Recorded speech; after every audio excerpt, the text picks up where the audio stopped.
Hi friends, ഇന്നത്തെ നമ്മുടെ video പച്ചമാങ്ങ നമ്മുടെ സീസൺ കഴിഞ്ഞാലും എങ്ങനെ നമുക്ക് ഒരു വർഷത്തോളം നല്ല ഫ്രഷ് ആയിട്ട് സ്റ്റോർ ചെയ്യാമെന്നുള്ളതാണ്. അപ്പോൾ നമ്മൾ ഇങ്ങനെ സ്റ്റോർ ചെയ്ത് വെക്കുകയാണെങ്കിലും നമ്മുടെ മാങ്ങയുടെ സീസൺ കഴിഞ്ഞാലും നമുക്ക് മാങ്ങയിട്ട മീൻകറി ആയാലും അതുപോലെ മാങ്ങാ ചമ്മന്തി ആയാലും രസമായാലും ഒക്കെ നമുക്ക് തയ്യാറാക്കാവുന്നതാണ്. കേടാവുകയൊന്നുമില്ല. അപ്പോൾ എല്ലാവരും വീഡിയോ സ്കിപ്പ് ചെയ്യാതെ കാണുക. ഈ വീഡിയോ ഇഷ്ടമാവുകയാണെങ്കിൽ ലൈക്ക് ചെയ്യാനും ഷെയർ ചെയ്യാനും കമൻറ്റ് ചെയ്യാനും പിന്നെ നമ്മുടെ ചാനൽ സബ്സ്ക്രൈബ് ചെയ്ത് സപ്പോർട്ട് ചെയ്യാനും മറക്കരുത്. അപ്പോൾ നമുക്ക് വീഡിയോയിലേക്ക് പോകാം. ഞാനിവിടെ ഒരു 4 മാങ്ങ എടുത്തിട്ടുണ്ട്. ഏകദേശം 1/2 കിലോയോളം വരുന്ന മാങ്ങയാണ് കേട്ടോ. അപ്പോൾ ഈ മാങ്ങയെല്ലാം ഞാൻ കഴുകി വൃത്തിയാക്കി വെച്ചിരിക്കുന്നതാണ്. നല്ല ഫ്രഷ് ആയിട്ടുള്ള മാങ്ങ വേണം നമ്മളിതിനായിട്ട് എടുക്കാനായിട്ട്. വാടിയ മാങ്ങയൊന്നും എടുക്കരുത്, അതുപോലെ ചതഞ്ഞതും അങ്ങനെയുള്ള മാങ്ങയൊന്നും എടുക്കരുത്. നല്ല ഫ്രഷ് ആയിട്ടുള്ള മാങ്ങ വേണം നമ്മൾ എടുക്കാനായിട്ട്. ഇനി ഈ മാങ്ങയുടെ തോലൊക്കെ ഒന്ന് ചെത്തിയെടുക്കാം. ഞാനിത് 2 മെത്തേഡിലാണ് ഇവിടെ ചെയ്യുന്നത്. അപ്പോൾ നിങ്ങൾക്ക് ഈസി ആയിട്ട് തോന്നുന്ന ഏതാണെന്ന് വെച്ചാൽ ചെയ്യാവുന്നതാണ്. അപ്പോൾ അതുകൊണ്ട് നമ്മുടെ മാങ്ങയെല്ലാം ഞാൻ തോലൊക്കെ ഒന്ന് ചെത്തിയിട്ട് വെച്ചിട്ടുണ്ട്. ഇനി ഇതുപോലെ ഒന്ന് കട്ട് ചെയ്തെടുക്കണം. കട്ട് ചെയ്തെടുത്തിട്ട് നമുക്കിത് ചെറിയ കഷ്ണങ്ങളാക്കി മാറ്റണം. ഇതേ രീതിയിൽ ചെറിയ ചെറിയ കഷ്ണങ്ങളായിട്ട് നമ്മൾ എടുത്തു വെച്ചിരിക്കുന്ന മാങ്ങയെല്ലാം ഒന്ന് കട്ട് ചെയ്ത് മാറ്റാം. അപ്പോൾ നമ്മൾ ഇതേപോലെ ഒന്ന് സ്റ്റോർ ചെയ്ത് വെച്ചിരുന്നാൽ നമുക്ക് എപ്പോൾ വേണമെന്നുണ്ടെങ്കിലും മാങ്ങ വെച്ചുള്ള കറി ആയാലും എന്തായാലും നമുക്ക് മാങ്ങ ഇല്ലെന്നുണ്ടെങ്കിലും മാങ്ങ സീസൺ കഴിഞ്ഞാലും നമുക്ക് പെട്ടെന്ന് തന്നെ നമുക്ക് തയ്യാറാക്കാവുന്നതാണ്. നമ്മുടെ വീട്ടിൽ എപ്പോഴും മാങ്ങ കാണും. ഇതുപോലെ നമ്മൾ ചെയ്തെടുക്കാമെങ്കിൽ. അപ്പോൾ അതുകൊണ്ട് നമ്മുടെ മാങ്ങയെല്ലാം ഞാൻ കട്ട് ചെയ്തെടുത്തിട്ടുണ്ട്. ഇനി ഒരു ബൗൾ എടുത്തിട്ടുണ്ട്. അതിലേക്ക് ഞാൻ കുറച്ച് വെള്ളം ഒഴിച്ചു കൊടുക്കുന്നുണ്ട്. സാധാരണ നമ്മുടെ വെള്ളമാണ് കേട്ടോ, ചൂടുവെള്ളമൊന്നുമല്ല, സാധാരണ വെള്ളമാണ്. നമ്മുടെ മാങ്ങ മുങ്ങിക്കിടക്കാനുള്ള പരുവത്തിലുള്ള വെള്ളം നമ്മൾ എടുക്കണം. ഇനി ഈ വെള്ളത്തിലേക്ക് ഞാൻ 1/4 ടീസ്പൂണോളം പഞ്ചസാരയാണ് ചേർത്ത് കൊടുക്കുന്നത്. പഞ്ചസാര ചേർത്ത് നല്ലതുപോലെ ഒന്ന് ഇളക്കി ആ പഞ്ചസാരയൊക്കെ ഒന്ന് അലിയിച്ചെടുക്കണം. അതിനുശേഷം ഇതിലേക്ക് വേണ്ടത് നമുക്ക് വിനേഗറാണ്. ഒരു 2 ടീസ്പൂൺ വിനേഗർ ഞാൻ ഇതിലേക്ക് ഒഴിച്ചു കൊടുക്കുന്നുണ്ട്. ഈ വിനേഗറിൻ്റെയും പഞ്ചസാരയുടെയൊക്കെ അളവ് നമ്മൾ എടുക്കുന്ന മാങ്ങയുടെ ആ ഒരു ക്വാണ്ടിറ്റി അനുസരിച്ച് നമ്മൾ എടുക്കണം കേട്ടോ. നമ്മൾ ഒരുപാട് മാങ്ങ എടുക്കുകയാണെങ്കിൽ അതിനനുസരിച്ച് വിനേഗറും പഞ്ചസാരയൊക്കെ ചേർത്ത് കൊടുക്കണം. ഇനി നമ്മൾ കട്ട് ചെയ്ത് വെച്ചിരിക്കുന്നതിൽ നിന്ന് കുറച്ച് മാങ്ങ, നമ്മൾ 2 രീതിയിലാണ് ഇത് ചെയ്യുന്നത്. അപ്പോൾ കുറച്ച് മാങ്ങ ഞാൻ ഇട്ട് കൊടുക്കുന്നുണ്ട് ഈ വെള്ളത്തിലേക്ക്. നമ്മൾ ഈ പഞ്ചസാരയും വിനേഗറും ഒക്കെ ചേർത്ത് വെച്ചേക്കുന്ന ആ വെള്ളത്തിലേക്ക് ചേർത്ത് കൊടുക്കുകയാണ് നമ്മുടെ മാങ്ങ. എന്നിട്ട് നല്ലതുപോലെ ഒന്ന് ഇളക്കി ചേർത്തിട്ട് നമുക്കിത് ഒരു അരമണിക്കൂറോളം നമുക്കൊന്ന് റെസ്റ്റ് ചെയ്യാനായിട്ട് വെക്കണം കേട്ടോ. അരമണിക്കൂറോ 3/4 മണിക്കൂറോ വെച്ച് കൊടുക്കാവുന്നതാണ്. കുറഞ്ഞത് അരമണിക്കൂറെങ്കിലും വെച്ച് കൊടുക്കണം. അപ്പോൾ നമുക്ക് അരമണിക്കൂർ ഇതൊന്ന് റെസ്റ്റ് ചെയ്യാനായിട്ടൊന്ന് മാറ്റി വെക്കാം. അരമണിക്കൂർ കഴിഞ്ഞപ്പോഴേ മാങ്ങ ഒന്ന് തുറന്നിട്ടുണ്ട്. എന്നിട്ട് ഒന്നുകൂടി ഒന്ന് ഇളക്കി ചേർത്ത് കൊടുക്കുന്നുണ്ട്. നമ്മൾ ഈ വിനേഗറും പഞ്ചസാരയൊക്കെ ഇട്ട് കൊടുക്കുന്നതുകൊണ്ട് തന്നെ നമ്മുടെ ഈ മാങ്ങ കേടാവുകയില്ല. ഇനി ഈ മാങ്ങയിൽ നിന്ന് വെള്ളമെല്ലാം ഒന്ന് മാറ്റിയെടുത്തിട്ട് നമുക്ക് ഇതൊരു കോട്ടൺ തുണിയിലേക്കിട്ട് നല്ലതുപോലെ ഇതിനകത്തിലെ വെള്ളമയമൊക്കെ ഒന്ന് തുടച്ച് മാറ്റണം. നമ്മൾ ഇങ്ങനെ വെച്ച് കൊടുത്താലും കുറച്ച് വെള്ളം തന്നെ ഇതിനകത്ത് കാണും. അതുകൊണ്ട് തന്നെ നമ്മൾ ഒരു കോട്ടൺ ടവലിലേക്ക് ഇട്ട് കൊടുത്തിട്ട് ഈ മാങ്ങയിലുള്ള വെള്ളമെല്ലാം നല്ലതുപോലെ ഒന്ന് തുടച്ച് മാറ്റേണ്ടതാണ്. ഒട്ടും വെള്ളം നനവില്ലാതെ ഈ ഒരു രീതിയിൽ വേണം നമ്മുടെ മാങ്ങ കിട്ടാനായിട്ട് കേട്ടോ. ഒട്ടും വെള്ളം നനവ് കാണരുത്. ഇതുപോലുള്ള ചെറിയ ചെറിയ കാര്യങ്ങളൊന്നും ശ്രദ്ധിച്ചു കഴിഞ്ഞാൽ നമ്മുടെ മാങ്ങ നമുക്ക് ഒരു വർഷത്തോളം തന്നെ കേടാകാതെ ഇരിക്കും. നല്ല രീതിയിൽ തന്നെ ഫ്രഷ് ആയിട്ട് നമുക്ക് കിട്ടുകയും ചെയ്യും. ഇനി ഞാൻ എടുത്തിട്ടുള്ളതാണ്ട് ഇതേപോലെ എയർ ടൈറ്റഡ് ആയിട്ടുള്ള ഒരു കണ്ടെയ്നറാണ്. നമ്മൾ എടുത്തു വെച്ചിരിക്കുന്ന മാങ്ങയെല്ലാം ഓരോന്നായിട്ട് ഇതിലേക്ക് ഞാൻ ഇട്ട് കൊടുക്കുന്നുണ്ട്. എന്നിട്ട് 1 മണിക്കൂർ നമുക്കൊന്ന് ഫ്രീസറിലൊന്ന് സ്റ്റോർ ചെയ്യാം. 1 മണിക്കൂർ മാത്രം വെച്ചിരുന്നാൽ മതി. ഫ്രീസറിൽ തന്നെ വെക്കണം കേട്ടോ. അപ്പോൾ അതുകൊണ്ട് 1 മണിക്കൂർ കഴിഞ്ഞപ്പോൾ ഞാനിത് ഫ്രീസറിൽ നിന്നും പുറത്തെടുത്തിട്ടുണ്ട്. ഇനി ഇതൊന്ന് തുറന്ന് നോക്കാം. ചെറിയ രീതിയിൽ നമ്മുടെ മാങ്ങ ഒന്ന് സെറ്റായിട്ട് വന്നിട്ടുണ്ട്.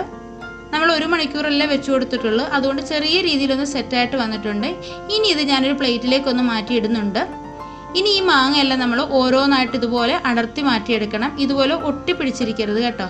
അപ്പോൾ നമ്മൾ ഇനി സ്റ്റോർ ചെയ്യുമ്പോഴേ അത് അങ്ങനെ ഒട്ടിപ്പിടിച്ച് ഐസ് ആവാതിരിക്കാനായിട്ടാണ് നമ്മൾ അതിന് മുമ്പ് തന്നെ 1 മണിക്കൂർ ഫ്രീസറിൽ വെച്ചിട്ട് ഇതുപോലെ അടർത്തി മാറ്റിയെടുക്കുന്നത്. ഇപ്പോൾ ദാണ്ട മാങ്ങ എല്ലാം ഓരോന്നായിട്ട് എടുത്തിട്ടുണ്ട്. ഇനി നമുക്കിത് സ്റ്റോർ ചെയ്ത് വെക്കാം. ഇത് സ്റ്റോർ ചെയ്യുന്നതിനായിട്ട് ഞാൻ എടുത്തിട്ടുള്ളത് ഇതുപോലൊരു സിപ്പ് ലോക്ക് ബാഗാണ്. അപ്പോൾ ഇതില്ലെന്നുണ്ടെങ്കിൽ നമ്മുടെ സാധാരണ പോളിത്തീൻ കവറിൽ നമുക്ക് സ്റ്റോർ ചെയ്യാവുന്നതാണ് കേട്ടോ. നമ്മൾ നമ്മുടെ പോളിത്തീൻ കവറിൽ സ്റ്റോർ ചെയ്തിട്ട് നമുക്ക് ആവശ്യമുള്ള മാങ്ങ നമുക്ക് എപ്പോഴാണ് വേണ്ടതെന്ന് വെച്ചാൽ അതെടുത്തിട്ട് അതുപോലെ തന്നെ അന്നേരം തന്നെ നമ്മൾ തിരിച്ചെടുത്ത് വെക്കാവുന്നതാണ്. അപ്പോൾ നമ്മൾ ഇങ്ങനെ ചെയ്തത് കൊണ്ട് തന്നെ നമുക്ക് പെട്ടെന്ന് മാങ്ങ എടുക്കാനും പറ്റും, ഒട്ടിപ്പിടിച്ച് ഇരിക്കത്തില്ല. അപ്പോൾ അതുകൊണ്ട് കുറേശ്ശെയായിട്ട് ഞാൻ ഈ കവറിലേക്ക് മാറ്റുന്നുണ്ട്. ഇതേപോലെ നമ്മുടെ മാങ്ങയെല്ലാം ഇട്ട് കൊടുത്ത ശേഷം നമ്മളിത് ലോക്ക് ചെയ്യുന്നതിന് മുമ്പായിട്ട് ഇതിലുള്ള എയർ എല്ലാം നമ്മൾ തട്ടി കളയേണ്ടതാണ് കേട്ടോ. എയറോട് കൂടി നമ്മൾ ചെയ്ത് വെക്കരുത്, ഒരുപാട് കുത്തി നിറച്ച് വെക്കരുത്. കുറച്ച് സ്ഥലം വിട്ട് വേണം നമ്മളിത് സ്റ്റോർ ചെയ്യാനായിട്ട്. എന്നിട്ട് ഇതുപോലെ നമുക്ക് ഒരു കണ്ടെയ്നറിൽ സൂക്ഷിക്കാം, അല്ലെന്നുണ്ടെങ്കിൽ വേറൊരു പോളിത്തീൻ കവറിൻ്റെ മുകളിലിട്ടിട്ട് അങ്ങനെ വേണമെങ്കിലും നമ്മുടെ ഇഷ്ടത്തിനനുസരിച്ച് സൗകര്യത്തിനനുസരിച്ച് എങ്ങനെ വേണമെങ്കിലും നമുക്കിത് സ്റ്റോർ ചെയ്യാവുന്നതാണ്. നമ്മുടെ ആവശ്യത്തിനനുസരിച്ച് നമുക്ക് എടുത്തിട്ട് ഇതേപോലെ തന്നെ തിരിച്ച് സ്റ്റോർ ചെയ്ത് വെക്കാവുന്നതാണ്. അപ്പോൾ നമ്മുടെ ആദ്യത്തെ മെത്തേഡ് ഇതാണ്. ഇനി വേറൊരു മെത്തേഡും കൂടിയുണ്ട്, അതുകൂടി കാണിച്ചു തരാം. ഞാൻ ദാണ്ട ഒരു കടായിൽ കുറച്ച് വെള്ളം അടുപ്പത്ത് വെച്ച് തിളപ്പിച്ചിട്ടുണ്ട്. അപ്പോൾ അതുകൊണ്ട് വെള്ളം ഒന്ന് തിളയ്ക്കാറായി വന്നപ്പോൾ അതിലേക്ക് ഒരു സ്റ്റാൻഡ് ഇറക്കി വെച്ച് കൊടുക്കുന്നുണ്ട്. ഇനി ബാക്കിയുള്ള മാങ്ങ ഞാനൊരു പ്ലേറ്റിലേക്ക് മാറ്റിയിട്ട് ഇതേപോലെ ഒന്ന് വെച്ച് കൊടുത്തിട്ടൊരു 2-3 മിനിറ്റ് ഒന്ന് സ്റ്റീം ചെയ്തെടുക്കാം. ഒരുപാട് നമ്മുടെ മാങ്ങ വെന്ത് പോകരുത്, 2-3 മിനിറ്റ് മാത്രമേ നമ്മളിത് കുക്ക് ചെയ്യാവൂ. ഒരുപാട് മാങ്ങ വെന്ത് പോകരുത്, ഇടയ്ക്ക് ഒന്ന് തുറന്നിട്ട് ഒന്ന് നോക്കാവുന്നതാണ് കേട്ടോ. അപ്പോൾ അതുകൊണ്ട് ഒരു 3 മിനിറ്റ് കഴിഞ്ഞപ്പോൾ തന്നെ ഞാനിതൊന്ന് തുറന്ന് നോക്കിയിട്ടുണ്ട്. ഒന്ന് ഇളക്കി ചേർത്ത് കൊടുക്കണം കേട്ടോ, എങ്കിൽ മാത്രമേ നമ്മുടെ ആ മാങ്ങയുടെ എല്ലാ സൈഡിലും നല്ലതുപോലെ ആവി വന്നിട്ട് മാങ്ങ എല്ലാം ഒരേ രീതിയിൽ തന്നെ കുക്കായിട്ട് വരണം. അപ്പോൾ ഒന്ന് ഇളക്കി ചേർത്ത് കൊടുത്തിട്ട് 1 മിനിറ്റും കൂടി ഞാൻ അടച്ചു വെച്ചിട്ട് ഒന്ന് കുക്ക് ചെയ്തെടുത്തിട്ടുണ്ടായിരുന്നു. ഇപ്പോൾ നമ്മുടെ മാങ്ങയൊക്കെ നല്ല രീതിയിൽ തന്നെ കുക്കായിട്ട് വന്നിട്ടുണ്ട്, ഒരുപാട് വെന്ത് പോകരുത്. ഇനി ഇത് നമുക്ക് വെളിയിലേക്ക് മാറ്റി വെക്കാം, എന്നിട്ടൊന്ന് തണുക്കാനായിട്ടൊന്ന് വെക്കണം. അപ്പോൾ നമ്മുടെ മാങ്ങ വെളിയിൽ വെച്ച ശേഷം ഞാൻ 15 മിനിറ്റ് അതേ രീതിയിൽ തന്നെ വെച്ചിട്ടുണ്ടായിരുന്നു. ഇപ്പോൾ നമ്മുടെ മാങ്ങ അതാണ്ട് നല്ല രീതിയിൽ തന്നെ ഒന്ന് തണുത്ത് വന്നിട്ടുണ്ട്. അപ്പോൾ ഇനി നമ്മളിത് സ്റ്റോർ ചെയ്യുന്നത് ഇതേപോലെയുള്ളൊരു ഗ്ലാസ് ജാറിലാണ്. ഗ്ലാസ് ജാർ ഉണ്ടെങ്കിൽ ഏറ്റവും നല്ലതാണ് നമ്മളിത് സ്റ്റോർ ചെയ്യാനായിട്ട്. വെള്ളം തന്നെ ഒന്നും കാണരുത് നമ്മുടെ ഗ്ലാസ് ജാറിനകത്ത്. അതിലേക്ക് ഞാൻ 1 ടീസ്പൂണോളം ഉപ്പ് ചേർത്ത് കൊടുക്കുന്നുണ്ട്. മാങ്ങ ഇട്ട് കൊടുക്കുന്നതിന് മുമ്പ് ആദ്യം തന്നെ നമ്മുടെ ഈ ഗ്ലാസ് ജാറിൽ കുറച്ച് ഉപ്പിട്ട് കൊടുക്കണം. അതിനുശേഷം അതിലേക്ക് കുറേശ്ശെ മാങ്ങ ചേർത്ത് കൊടുക്കണം. കുറച്ച് മാങ്ങ ചേർത്ത് കൊടുത്തതിന് ശേഷം നമ്മൾ നേരത്തെ ചെയ്തതുപോലെ തന്നെ അതിൻ്റെ മുകളിലേക്ക് കുറച്ച് ഉപ്പും കൂടി ഇട്ട് കൊടുത്തിട്ട് ഇങ്ങനെ ലെയറായിട്ട് നമ്മളിതുപോലെ ചെയ്ത് കൊടുക്കണം.